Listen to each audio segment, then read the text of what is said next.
HESCOM ನಿರ್ಲಕ್ಷ್ಯದ ಪರಾಕಾಷ್ಠೆ. ಅಥಣಿಯಲ್ಲಿ cut ಆಗಿ ಬಿದ್ದ main wire ತಪ್ಪಿದ ಭೀಕರ ಅಗ್ನಿ ದುರಂತ. ಅಥಣಿ ತಾಲೂಕಿನ ಶಿವಯೋಗಿ ನಗರದ ತಹಸೀಲ್ದಾರ್ ಕಚೇರಿ ಹಿಂಭಾಗದಲ್ಲೇ ಹೆಸ್ಕಾಂ ಅಧಿಕಾರಿಗಳ ಬೇಜವಾಬ್ದಾರಿತನ ಹಾಗೂ ನಿರ್ಲಕ್ಷ್ಯದ ಪರಾಕಾಷ್ಠೆ ಎದ್ದು ಕಾಣುತ್ತಿದ್ದು, ಸಾರ್ವಜನಿಕರು ನಿತ್ಯ ಆತಂಕದ ನೆರಳಿನಲ್ಲಿ ಬದುಕುವಂತಾಗಿದೆ. ಇಂದು ಶಿವಯೋಗಿ ನಗರದ ಮುಖ್ಯ ರಸ್ತೆಯ ವಿದ್ಯುತ್ ಕಂಬವೊಂದರ ಮೇನ್ ವೈರ್ ದಿಢೀರನೆ ಕಟ್ ಆಗಿ ಕೆಳಗೆ ಬಿದ್ದಿದೆ. ವೈರ್ ಬಿದ್ದ ಜಾಗದ ಕೆಳಗಡೆ ಒಣಗಿದ ಕಬ್ಬಿನ ರೌದಿ ಸರಗು ಇದ್ದದ್ರಿಂದ ತಕ್ಷಣವೇ ಭೀಕರವಾಗಿ ಬೆಂಕಿ ಹೊತ್ತಿಕೊಂಡಿದೆ.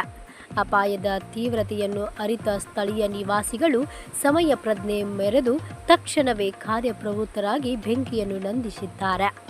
ಸಾರ್ವಜನಿಕರ ಈ ತ್ವರಿತ ಮುಂಜಾಗೃತಿಯಿಂದಾಗಿ ಯಾವುದೇ ಪ್ರಾಣ ಅಪಾಯ ಸಂಭವಿಸದೆ ದೊಡ್ಡ ದುರಂತವೊಂದು ಕೂದಲೆಳೆ ಅಂತರದಲ್ಲಿ ತಪ್ಪಿದಂತಾಗಿದೆ.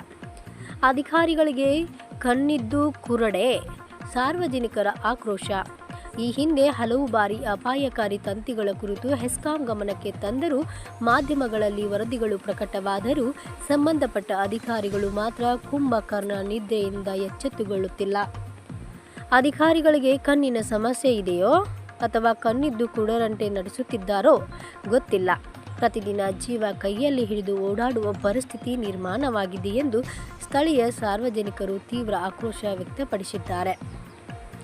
ಇನ್ನಾದರೂ ಅಧಿಕಾರಿಗಳು ಎಚ್ಚೆತ್ತುಕೊಳ್ಳದಿದ್ದರೆ ಮುಂದಿನ ದಿನಗಳಲ್ಲಿ ಕಟ್ ಆಗಿ ಬೀಳುವ ಲೈವ್ ವೈರ್ಗಳಿಂದಾಗಿ ಸಾರ್ವಜನಿಕರಾಗಲಿ ಅಥವಾ ಮೂಕ ಜಾನುವಾರುಗಳಾಗಲಿ ಏನಾದರೂ ಅನಾಹುತ ಸಂಭವಿಸಿದರೆ ಅದಕ್ಕೆ ನೇರ ಹೊಣೆ ಯಾರು ಎಂಬ ಯಕ್ಷ ಪ್ರಶ್ನೆ ಇಡೀ ನಗರದ ಜನತೆಯನ್ನು ಕಾಡುತ್ತಿದೆ.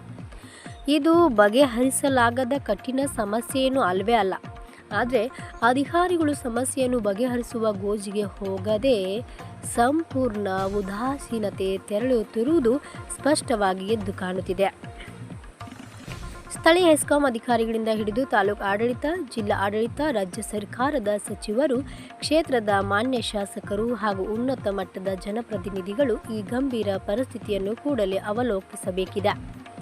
ಶಿವಯೋಗಿ ನಗರದಲ್ಲಿ ಅಪಾಯಕಾರಿ ಕಟ್ ಆಗಿರುವ ಮೇನ್ ವೈರ್ ಸಮಸ್ಯೆಯನ್ನು ತಕ್ಷಣವೇ ಬಗೆಹರಿಸಿ ವಿದ್ಯುತ್ ಸಂಪರ್ಕವನ್ನು ವ್ಯವಸ್ಥಿತವಾಗಿ ಯಥಾಸ್ಥಿತಿಗೆ ತರಲು ಉನ್ನತ ಅಧಿಕಾರಿಗಳು ಹಾಗೂ ಜನಪ್ರತಿನಿಧಿಗಳು ಕಟ್ಟುನಿಟ್ಟಿನ ಕ್ರಮ ಕೈಗೊಳ್ಳುತ್ತಾರೆ ಅಥವಾ ಇನ್ನೂ ದೊಡ್ಡ ಅನಾಹುತಕ್ಕೆ ದಾರಿ ಮಾಡಿಕೊಡ್ತಾರೆ ಎಂಬುದನ್ನು ಸಾರ್ವಜನಿಕರು ಕಾದು ನೋಡಬೇಕಾಗಿದೆ. ವರದಿಗಾರಿ Vithal Bhajantri, UK first news, Belagavi. ಕಣ್ಣಿಟ್ಟು ದಾಟಬೇಕು ಬಡ್ಡಾಗ, ಕಂಬದ ಬಡ್ಡಾಗ, ವೈರ್ ಬಡ್ಡಾಗ. ಈಗ ಮನ್ಯಾಗ 4 ಮಂದಿ ಅವ್ರು ಮನ್ಕೊಂಡರು ಸಣ್ಣ ಊರು ಈಗ ಮನ್ಯಾಗ ಸಣ್ಣ ಕೂಸುಗಳದಾವು ಮತ್ತು 4-5 ಮಂದಿ ಕೂತಾರ. ಕಬರ್ ಹಾರಿ ಓಡ್ರ ನಾವು ಏಕ ಬಾಕಲ್ದಾಗ ಉರಿ. ಮತ್ತು ಇದಕ್ಕೆ ಏನೋ ಗೋರ್ಮೆಂಟ್ ಕೇರ್ ತೊಗೊಳಿಕ್ರ ನಾವು ಈಗಾಗಲೇ ಇದಕ್ಕೆ ಘಟಪ್ರಭಾಕ್ಕೂ ಇದು ಮಾಡಿದೆವು.